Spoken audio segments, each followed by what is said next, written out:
A Libert Seguros agora é Yellow. Tudo aquilo que já era bom continua igual. Excelência e proximidade permanecem como nossa essência.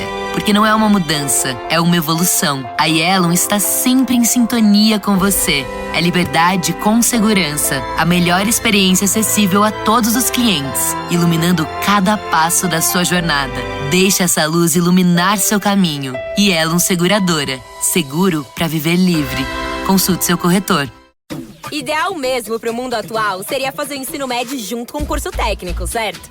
É no Senac que o aluno tem autonomia de verdade, formação cidadã, foco na diversidade, preparação para o Enem, material didático sem taxas e muito mais. Na real, tem tudo que você precisa para se sentir preparado para a vida. Seja para entrar no mundo do trabalho ou te ajudar a decidir o que fazer na faculdade. Quer saber? Senac. Vem comigo! Acesse sp.senac.br/ensino-médio-técnico.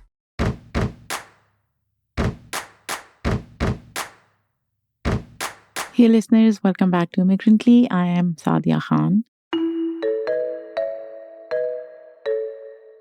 Can you believe we are already in November?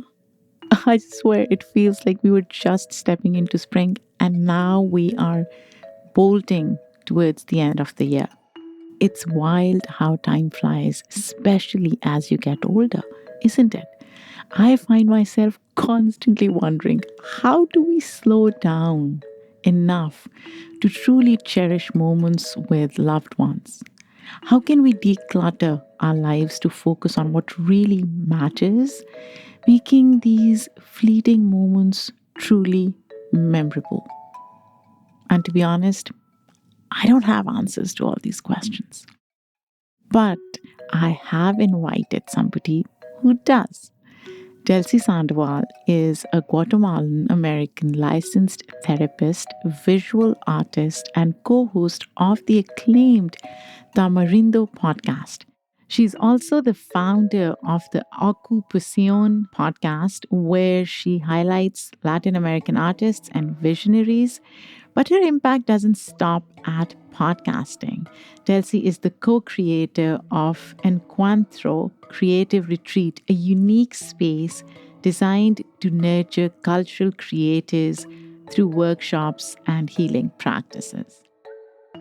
Delsy and I talk about a lot of things, but especially how she blends art and mental health, the power of storytelling, and how to find moments of stillness in a world that's always in motion.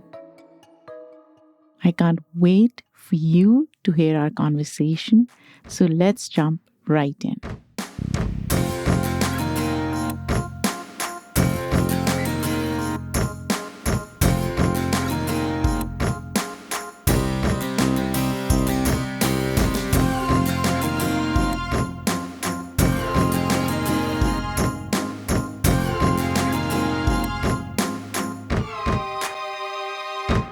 Welcome to Immigrantly, Delsy. It is happening finally. How long have we been at it? Like, how long have you and I been communicating for? I don't even remember now. I think several months, maybe a couple of months. Yes, I have interviewed Brenda. I interviewed Anna Shayla.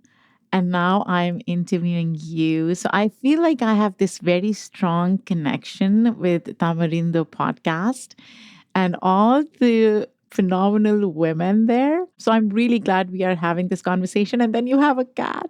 I mean, come on. So good. Thank you for sticking with it. You know, it's just a testament to how busy lives have become that it's hard to mesh two different schedules where people are doing a lot of things and extra projects and all of that. But it makes me happy that you're mentioning some of these women because they've been a big part of my life the past few years. And so I'm excited to connect with you. I am so excited to connect with you as well. I've been listening to Tamarindo for a long time. But Delsy, before we get into the podcast and your work, your healing journey, let's take a step back and start from the very beginning. Talk to me about where you were born, raised, your childhood memories. Yeah, so I am the child of two pretty spectacular people. They're both Guatemalan, and they came to the United States in the 80s during a civil war that was taking place in Central America that a lot of people are aware of. And Guatemala had its own version of that civil war, which made life in Guatemala really difficult. My parents had my older sister, and they were struggling to survive, specifically because they were targeting people who were in universities. And so my dad at the time was going to school. And so he had a lot of fear and a lot of things that were going on during that time. So they came to the United States, and I was born the year that they arrived. So we kind of already starting in an interesting place because my parents were undocumented at the time. They were in a new country, obviously didn't speak the language, didn't have a job. Neither of them had jobs. They were sort of here in this situation. And all of a sudden, my mom is pregnant, right? And she tells this story in a way that really puts my life in context because it wasn't an exciting thing, right? It was a scary thing. That there was this additional life that was coming during that time. And so I think it's a good place to start.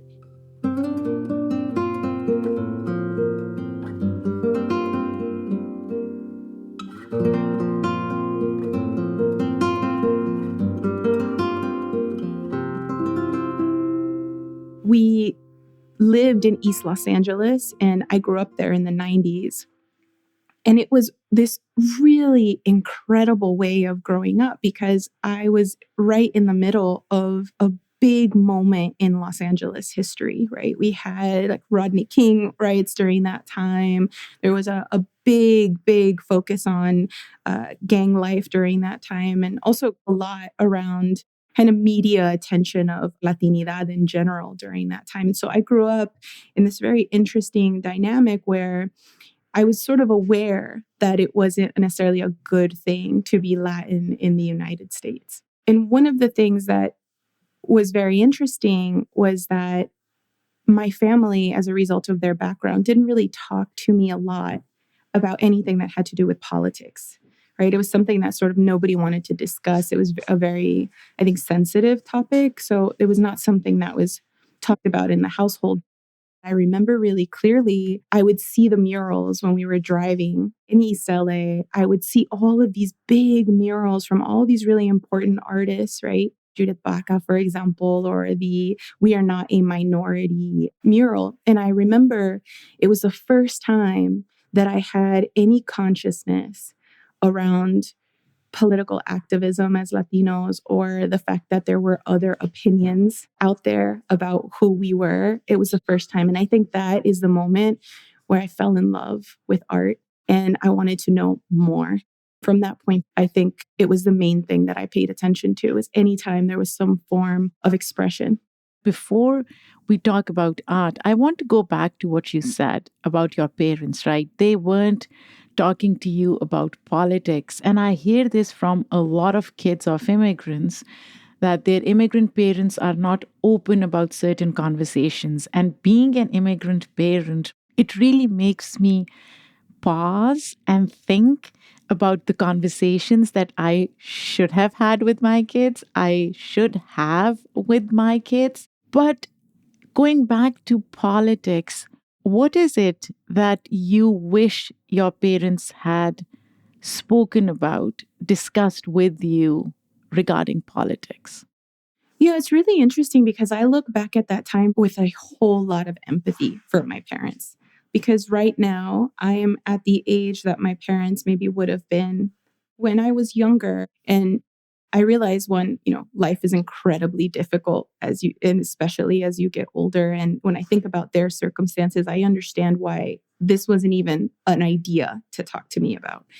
And I think if it would have been helpful for me to understand a little bit more about the history of Latinos in Los Angeles, I would have liked to have known a little bit more about that, specifically the impact. And I think one of the things that I remember really clearly was going to Hollywood. This was something that we never really did, but every now and then we would go out and do something. And we would go to Hollywood, and there was this huge mural of the actor Anthony Quinn, and he's sort of dancing. And it was one of the first times that I saw like like a Latino face in a prominent part of Los Angeles, and made me realize that we had more history beyond the history that I was living in. And I think that would have been helpful. I'm not sure my parents had that context, but it would have been helpful. That's what I was going to say. Because as an immigrant, when I look back, our initial years of settling down in the US were so chaotic. And even now, I don't have context for a lot of things because I did not grow up here. I did not experience my childhood in the US. I did not experience my early teenage years in the US. So for me to contextualize what Muslim identity looked like in the 80s and the 90s and how much of it has changed or evolved is very difficult. Do you see that now that your parents probably didn't have the vernacular or the knowledge to have that conversation? Definitely. I think I knew it all along, right? And I think when I say I wish I would have known, I don't necessarily think that it needed to have come from them. I think that there were many opportunities, in school, for example, is a really great example, being that we were primarily Latinos in the school would have been an interesting way to contextualize history. But I do think that that's why the artists in the neighborhood were up to the task, because I think there was some understanding of that these were immigrant communities, and we were not the first to come. There was just a massive wave of people from Central America that came during the same time. But what was interesting about that too is like my parents were all of a sudden in a primarily Mexican environment. And so I know people think like, oh, well, everybody's Latino, but that's really not what their experience was. They had come from this very homogenous country, aside from, the incredible amount of indigenous tribes and communities that exist in Guatemala. They had come from a generally homogenous culture from the area of Guatemala that they were from. And then all of a sudden, they're in this space with people who are coming from an entirely different country. So I grew up with all of my friends being Mexican American. And so it is an interesting experience because I didn't actually meet another Guatemalan person who was my age, who was not a member of my family until I was almost, 17 years old, maybe. Oh, wow. How did that shape your outlook on life? I think that it made me feel like there was something to discover all the time because I didn't have access to my pieces of my identity. They weren't easily there, right? So I had my parents, and now that I'm older, I realize that my parents kind of functioned within a little bit of a time capsule. And I didn't realize that at the time, but when you talk to my parents, even the language that they use, they're using like 70s slang. When they're speaking in Spanish, they're using 70s slang. The music they listen to is from the 70s. Like they basically, the moments of their life that were most joyous were their early 20s. And so they relive those moments over and over in the culture of the household. And at the time, I just assumed that was Guatemalan culture because they were my only avenue to Guatemalan culture.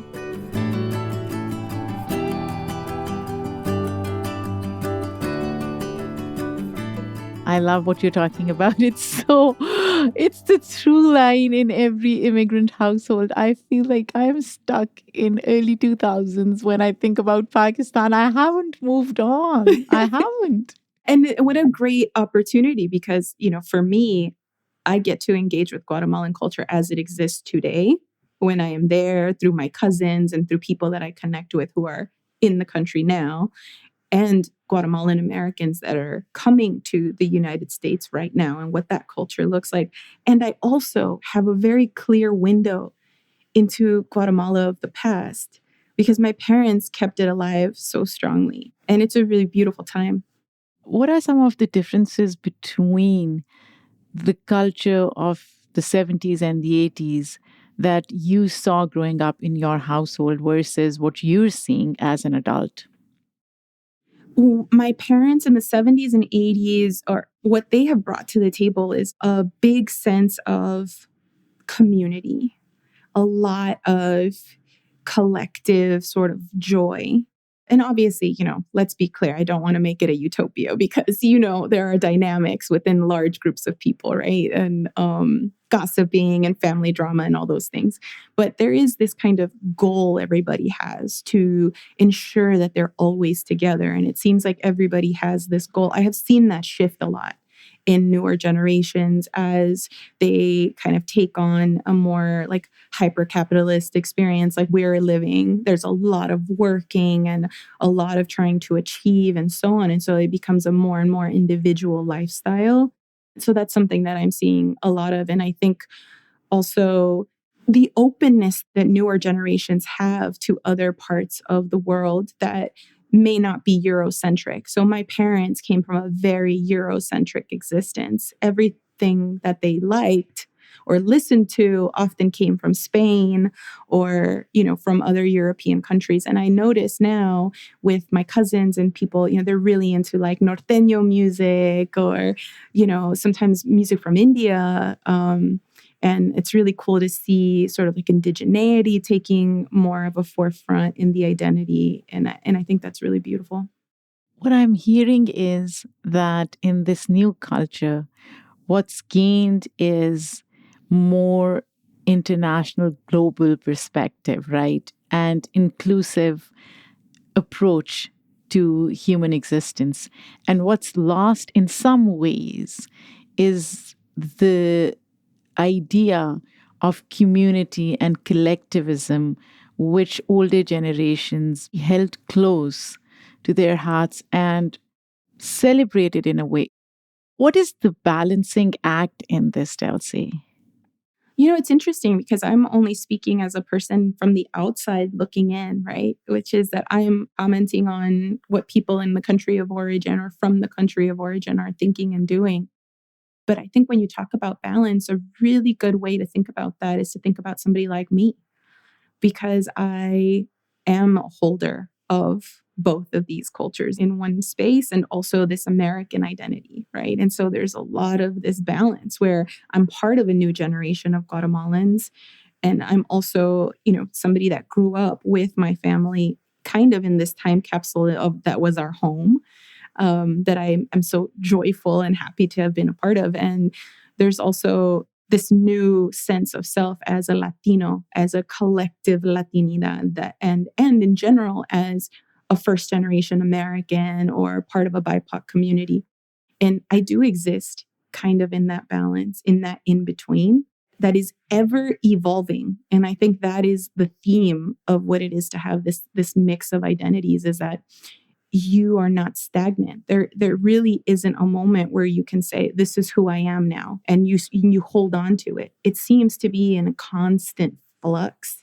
And the openness and flexibility that you have to understand that you are Latina because that's who you are. And it is not necessarily something you need to do or something you need to achieve or something you need to follow, but rather like who I decide to become and who I evolve to be is what Latinidad is as a result. That's your idea of who you are, right?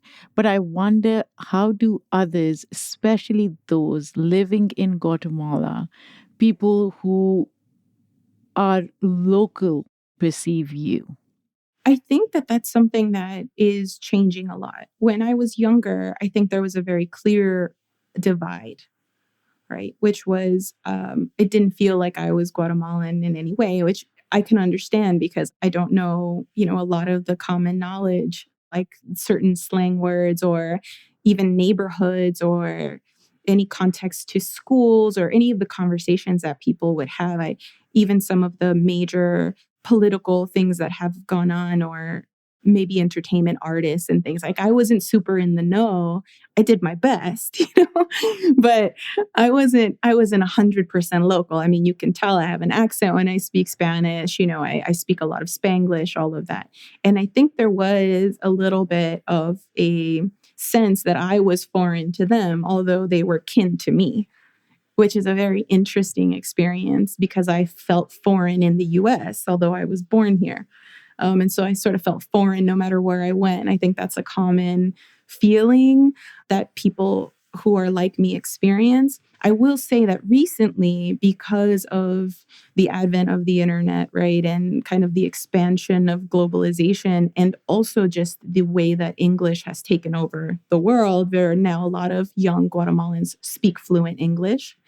I have noted that the gap is sort of culturally not as prominent. My cousin who's my age is living a similar lifestyle to me. And we use similar slang words, and she speaks English, and we're listening to similar music because a lot of the music that she's listening to is no longer Eurocentric. And as a Latina in the US, I listen to a lot of Latin music. And so the gaps are starting to narrow. And as a result, I think we're gaining more commonality, and there's a little bit less of that rejection. Do you see any places where these multiple identities clash? Yes, absolutely. I think one of the things that is very interesting is I'm a big proponent, right, for therapy. And a lot of what happens when you are in therapy is really thinking about you, who you are, what you need to thrive, right? And sometimes that it means being an individual and thinking about yourself in a way that maybe I'm not programmed to do. And so there can be this kind of balance where as I start to establish boundaries, or I start to really think about who I want to be and who I want to spend time with, it becomes more challenging to comply with some of the cultural standards that I was raised with.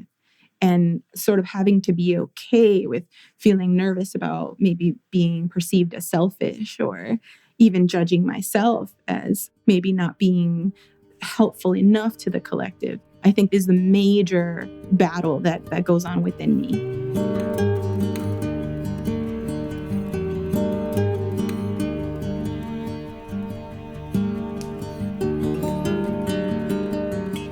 Let's expand this conversation a little. I was listening to one of your episodes and you talked about decluttering your life. Talk to me about that. Have you been able to declutter parts of your life? And do you have any regrets about what you have let go of in the process? I think one of the things that's important to know is that I have felt a lot of empowerment this year. I think because it's been one of the hardest years of my life, in all honesty. And I think when you have a lot of difficulties and a lot of challenges, it sort of forces you into this place of growth, which I think has taken me all year to come into that awareness and gratefulness around that process. Because earlier in the year, I was sort of like, why is this happening? But now I feel very aware of it. And I answer that just to answer the part of your question around regret, because I realize that I am fully in control of my life, which I don't think I was aware of before. And as a result, if I do something, if I make a decision that I don't feel good about, it's totally fair game for me to change it and to try again.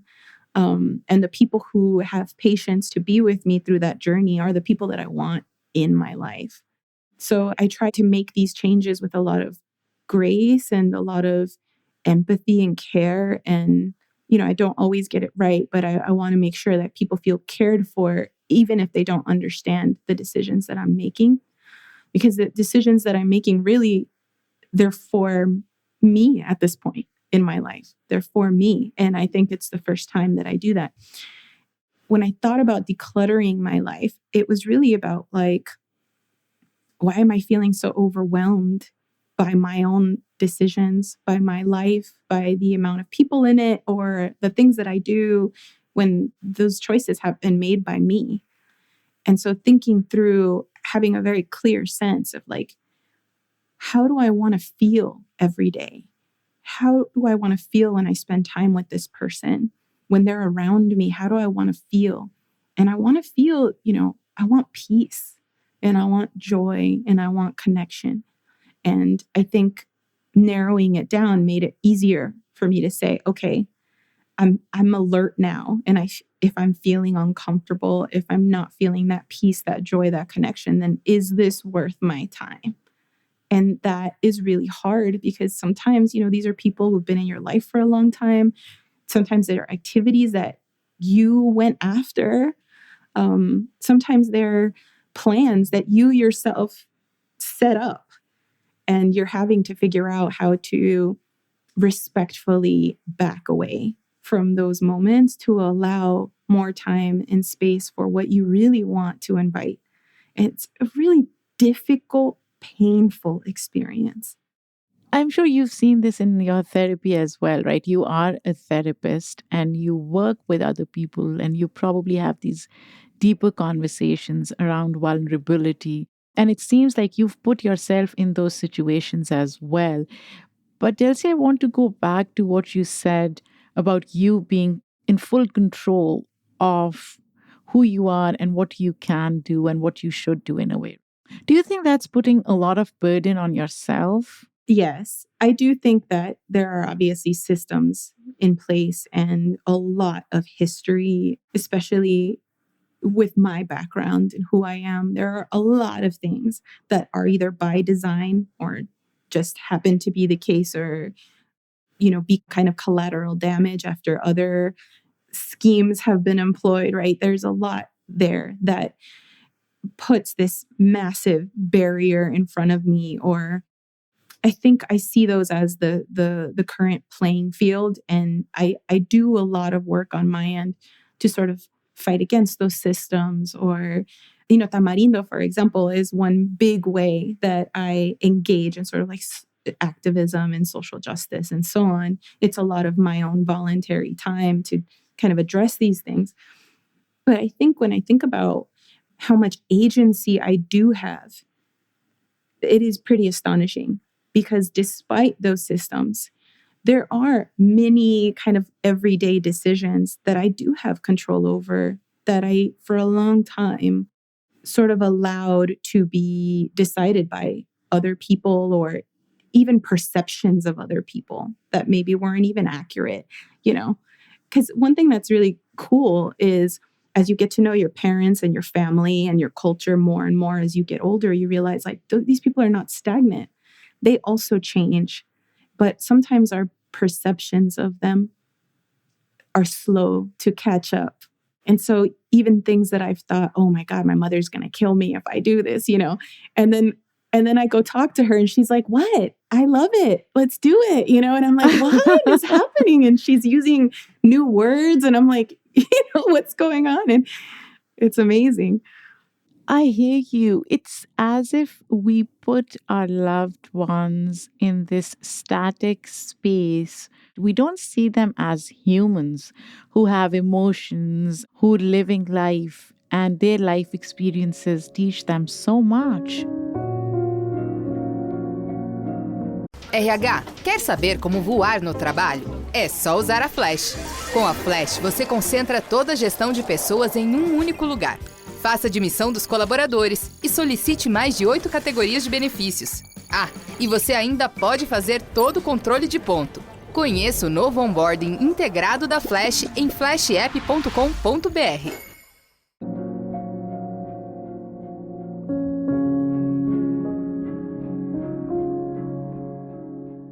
I'm curious to know, how do humans change, Delsy? And I want you to wear your therapist hat, because changing one's habits and character is not easy, right? And I'm curious to know, is it shame, a seismic event, love, connection? What triggers change in humans?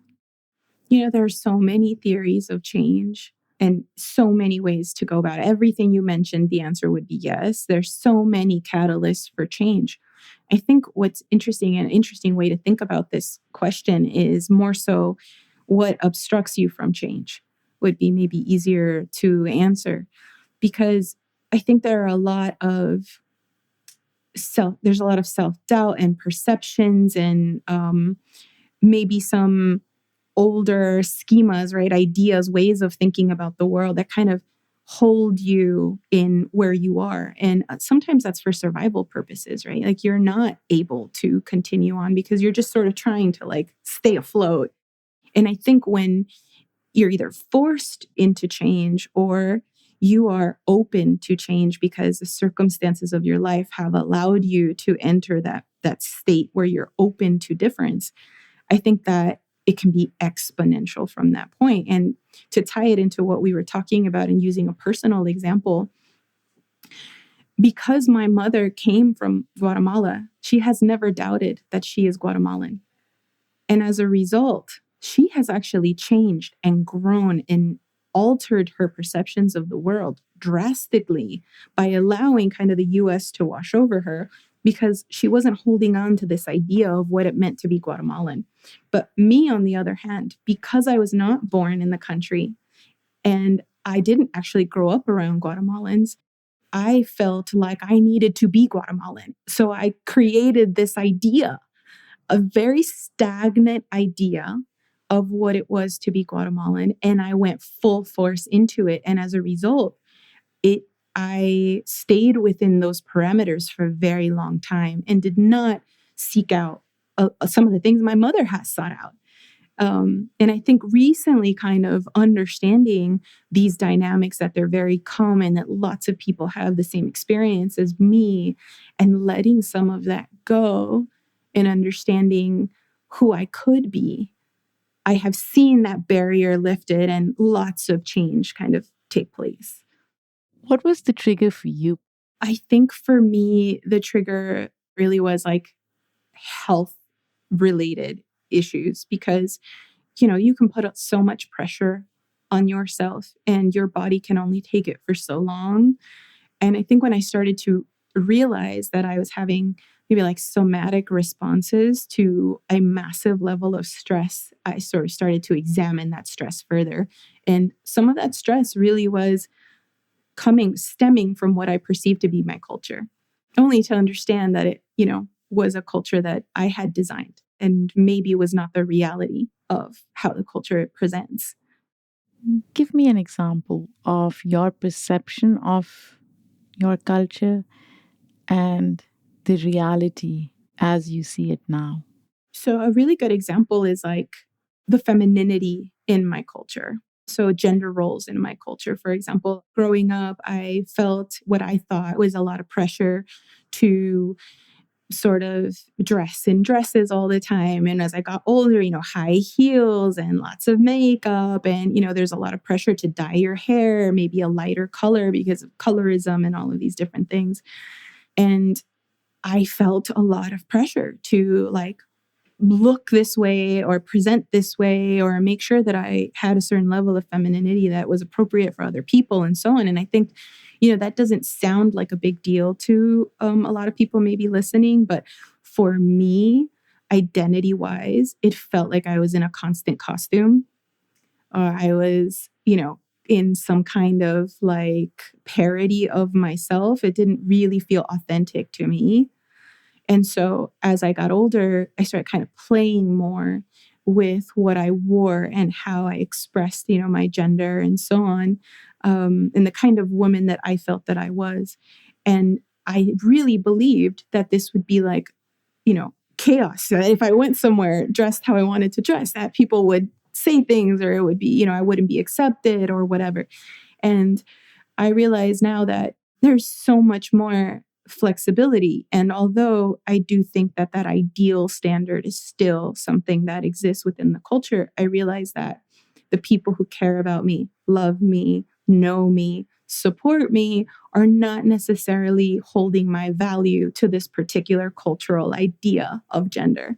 And so I have the capacity to be more me and to appear the way I want to appear and what makes me comfortable, confident, and able to kind of face the world as dressed as myself and not as the version of myself that I think the culture responds to. Delsy, have you had these conversations with your mother?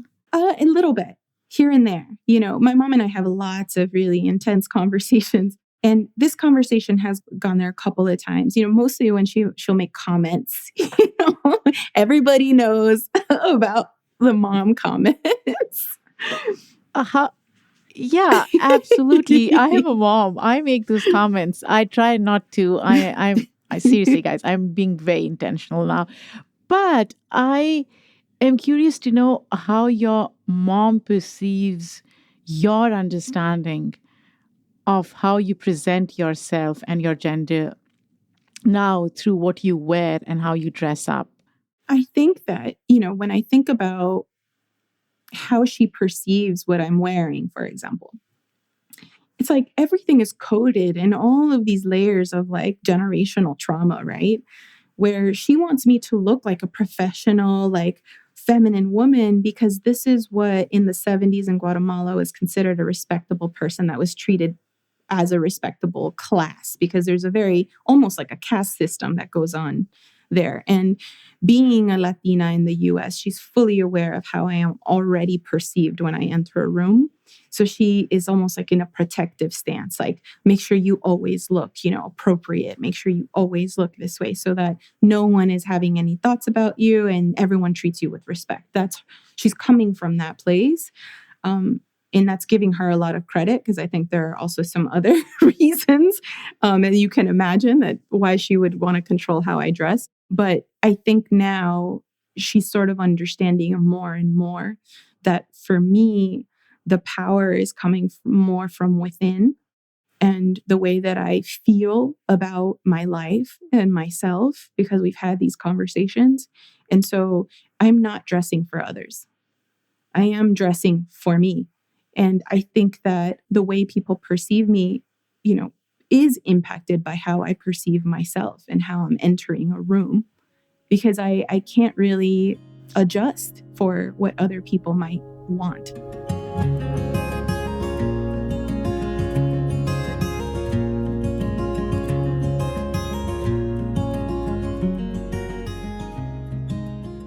So how changing your dressing has changed others' perception of who you are? Have you noticed that change from other people?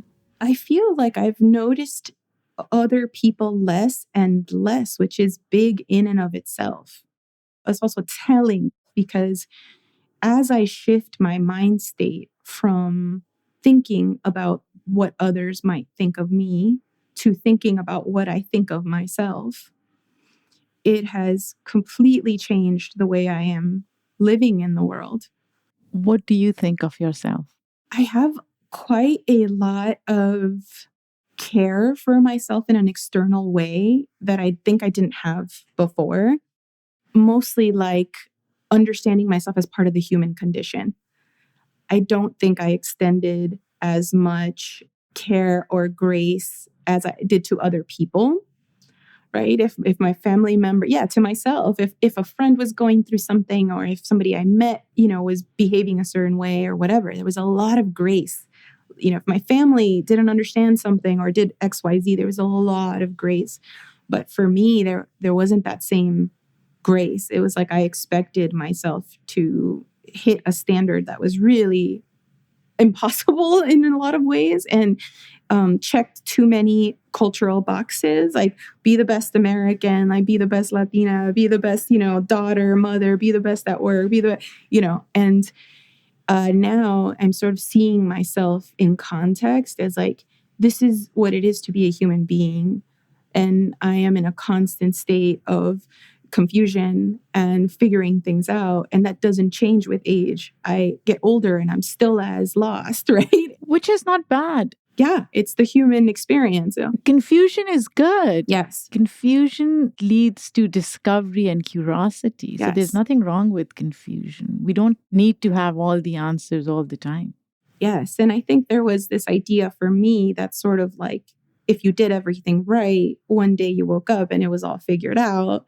And now I'm coming to the conclusion that that's not the case, and that it's actually quite beautiful that that isn't the case, that there isn't kind of this like final destination, but rather like a constantness, this constant experience of being alive. And seeing myself in that context has given me a lot of grace and almost a little bit of admiration for myself, in the sense of like, man, like you have ridden the wave, right? Like you're kind of coming out the other side of a lot of things this year. And that same admiration that I have for other people that I see in the world who are living through a whole lot and still kind of maintaining that level of curiosity about the world. You've granted it to yourself. Delsy, I want to circle back to what you said in the beginning. art as a healing tool. We started the conversation there, how art became this tool for you to connect with your identity. If someone were new to exploring art as a healing tool, what's one unexpected exercise or activity you would recommend to them as a healer, as a therapist that offers instant insight or relief through art? I would say that not thinking of art as a proper noun is life-changing, right? When you think about art, you hear the word art. I think a lot of people think of institutions or, museums. Maybe they think of a formal practice or an formal education when it comes to art, or they're thinking about like world-renowned, the Michelangelos of the world, And that is a massive barrier because if you're thinking of art that way, then immediately you're out of the running unless you're some kind of genius or prodigy.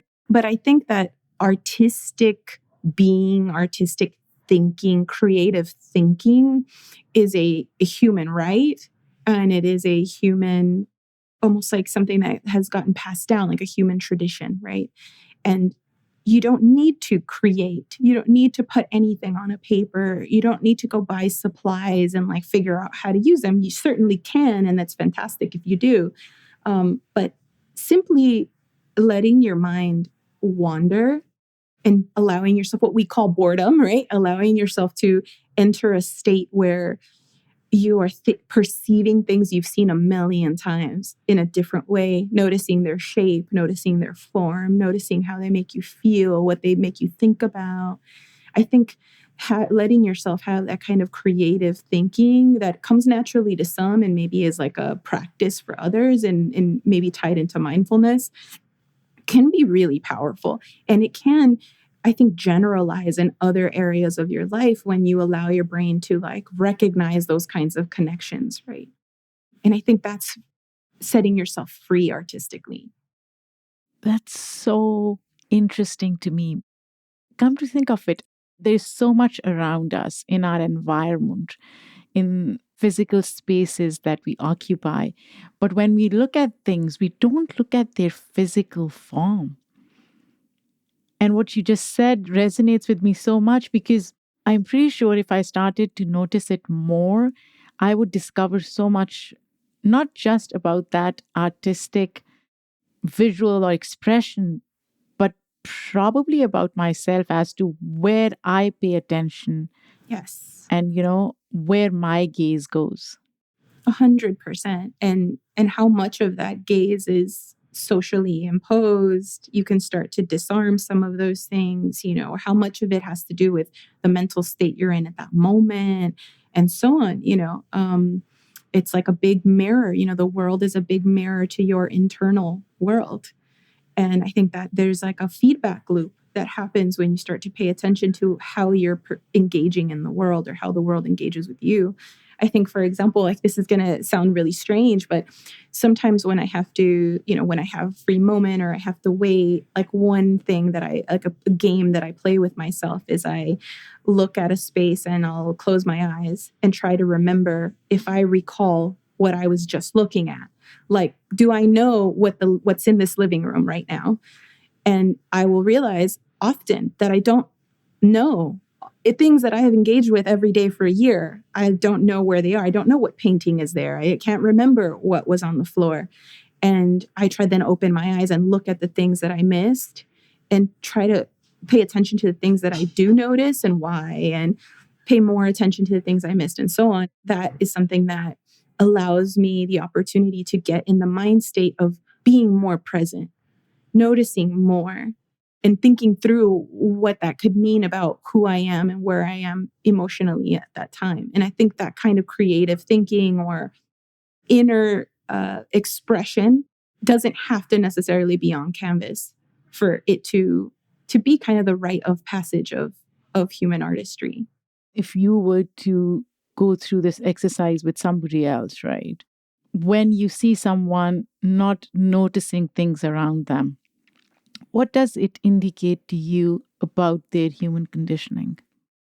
I think it says a lot about where your values are at that time, or what you perceive to be most important in your life at that moment. And there's no right or wrong answer to that. It's more so the noticing part that's really magnificent, right? Maybe I don't notice my home at all because my mind is on my children, or I don't notice my children at all because my mind is focused on my health issues, or maybe I haven't looked at my hands in a while. For instance, I had a very clear thought the other day while I was driving, and I noticed my hand on the steering wheel. And I realized that it looked different than the last time I remember looking at my hand, which means that it's been years since I've paid attention to my own hand. And it was this like very vivid moment. And it was an important moment for me because I want to be present for my life, and I want to see and I want to be on the journey with my body as it changes and grows old and things like that. That's important, a value to me. And so what you notice and so on, I think can say a lot about where you are in that time in your life and maybe where you want to go, where you do want your attention to go, where you do want your time to be spent.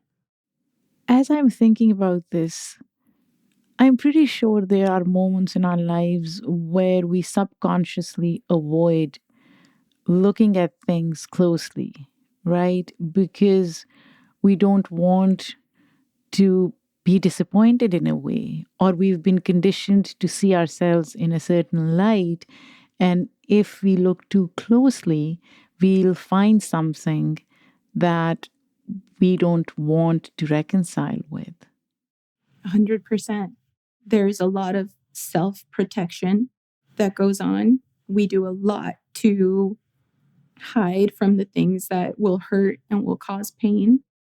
And I think sometimes we're not ready to face some of those things. Sometimes we don't have the capacity because we're in survival mode. And other times it can be a matter of really exploring what you think your tolerance is for pain. If you're able to face something and feel that pain, like, do you feel 100% certain that you will make it out the other side, that you will feel it and survive after and be able to tolerate that pain? I think that's something that we all kind of struggle with. There's a massive avoidance of pain. And doesn't that make sense, right? Yeah, but it's as if certain cultures are so averse to pain and tolerating pain. It's almost as if we are erasing one human emotion and feeling out of our lives because we have associated so much negativity with it. Pain doesn't have to be painful. Or painful, having something be painful doesn't necessarily mean that it's going to have a negative impact on your life. Right. Painful in a negative way. Exactly. Painful in a negative way. Like, it sounds strange to say it, but sometimes pain can lead to lots of other doors and other pathways and other opportunities and so on. I think you're right in saying that some of this is cultural, right? And I imagine all cultures have some version of this. But for me, my perception of this is that cultures that have historically had a lot of systemic trauma and a lot of, just the trauma of immigration to begin with and all of that, I think you try to focus on making your home a joyful place, or, making sure that there's always music playing and so on, and focusing in on the elements of the culture that are positive. Not all families do this, but certainly mine did. And that was in some ways wonderful, right? But in other ways, it made it clear, like, I received the message that this was not the space to talk about depression or sadness or anxiety or any of those things.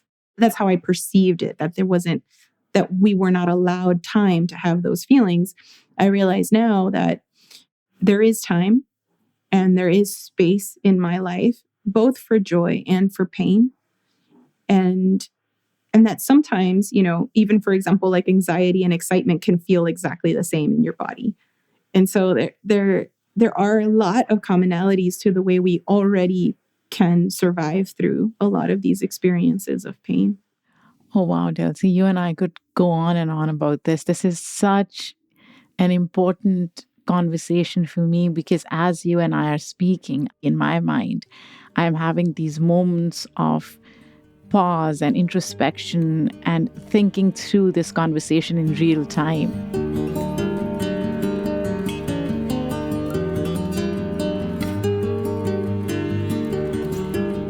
Sometimes good things have to come to an end. And as we wrap up this conversation, if you were to define the United States of America in the context of how it deals with pain, how would you do that? I think that the United States rewrites pain.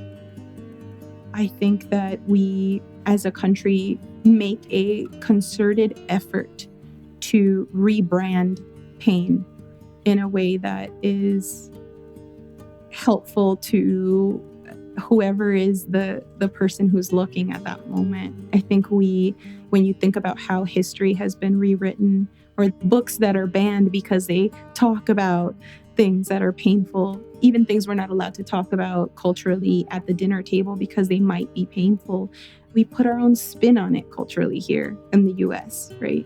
Not for everyone, though. Not for everyone. Not for everyone. We protect the dominant population from experiencing pain and shame. I think that's a really beautiful way of putting it. And I think it also is a good way of reminding myself, because when you said the US, we as the US, like that's where my mind went. And maybe that's an important thing for me to think about, because at this point, we are also a dominant culture here.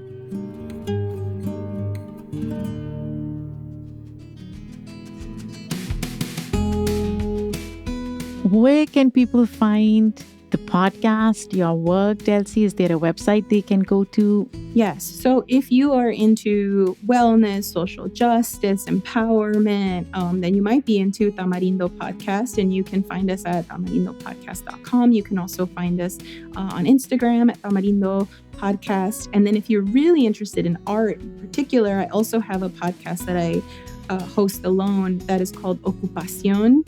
And that's Ocu-Passion. And this is on Ocu-Pasión and Instagram at Ocu-Pasión Podcast. And so these are the places that you can listen and kind of connect with me. I love DMs. Let's talk. Thank you so much, Delsy. This was wonderful. It was such a pleasure. Thank you for making the time. Thank you. Thank you. Take care, and I will talk to you soon.